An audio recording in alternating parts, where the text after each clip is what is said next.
Apache 4V clutch plate change. দেখুন বন্ধুরা, clutch plate কিভাবে নষ্ট হয়েছে, একদম পিক আপ নিচ্ছে না। দেখুন কিভাবে ক্লাচ প্লেট নষ্ট হয়ে গেছে, ক্লাচ সেন্টারও খারাপ হয়ে গেছে। তাই আমি নতুন ক্লাচ সেন্টার ফিটিং করব। দেখুন ক্লাচ সেন্টারগুলো কিভাবে খারাপ হয়েছে।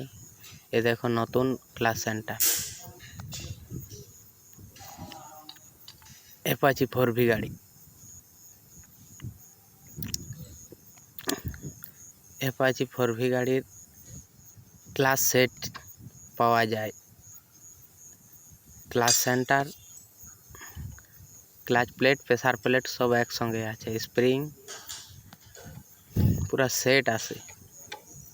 দেখুন বন্ধুরা, ক্লাচ কিভাবে ফিটিং হবে, এটা আমি স্যাম্পল দেখাইলাম। খুলে ফিটিং করতে হবে নতুন ক্লাচ সাইড।